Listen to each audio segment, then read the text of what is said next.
आपण भोग भोगतोय ते सामान्य क्रिया आहे, पण आपण त्या भोगामध्ये गुंततोय हे मात्र चुकीचे.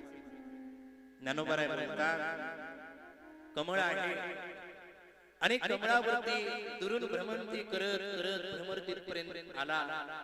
मग पराग सेवीचे भ्रमरी, आता तो त्याचा धर्म आहे. कमळातील मकरंदाचं सेवन करणं हा त्या भ्रमराचा धर्म आहे, त्यात काही चुकीचं नाही. पण ज्ञानोबा राय म्हणतात तो चुकतो कुठे, तो त्या कमळाच्या प्रेमात पडतो, मोहात पडतो. आणि मोहात पडल्याचा परिणाम नाही काष्टाचा गुमान, लाकडाला न मोजणारा भुंगा, कोणतंही लाकूड असू द्या तो भेदतो, पण तो भुंगा त्या कमळाच्या प्रेमात पडतो आणि परिणाम स्वरूप त्याला ती कमळाची नाजूक पानं भेदावी वाटतात. आता तो त्या मकरंदाचं सेवन करत होता, काही चुकीचं होतं का? तो त्याचा धर्म आहे ना, निसर्गाने त्याला बनवलं तसं. तोपर्यंत सगळं ठीक होतं, अडचण निर्माण झाली तो त्या मोहामध्ये पडला. भ्रमर गुंतले सुमन कळी, तो गुंतला. येथावकाळ सायंकाळ झाली, कमळाची पानं मिटल्या गेली. एक हत्ती त्या तलावामध्ये आला, त्याने सोंडणे ते कमळ उचललं खाऊन टाकलं. आणि भुंगा कुठे होता? त्या कमळामध्ये मेला.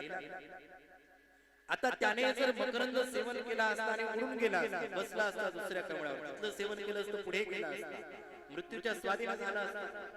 कशामुळे झाला? गुंतल्यामुळे. म्हणून नाथ महाराज संसार सोडा असं म्हणत नाहीत, त्यांना माहिती आहे फार कठीण आहे. किंवा नाथ महाराज तर मान्यच करत नाही संसार. संसार एक झाला होता स्वरूपी मिथ्या वार्ता, पुढे होईल मागवता कदा कल्पांती घडेना.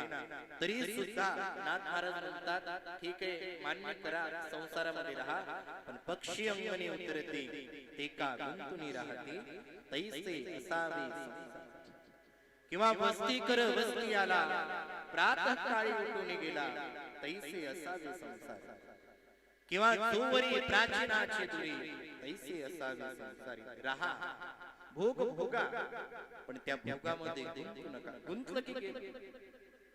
म्हणून संतांनी आपल्या जीवनामध्ये संसार केला, करत असताना संतांनी त्याच्याविषयी आसक्ती ठेवली नाही. देहीच विदेही भूदशा, म्हणून कर्म केले, पण कर्म फलाची आसक्ती संतांनी ठेवली नाही, चिटकून बसले. नामदेव महाराजांनी ते सोनं पाठवलं.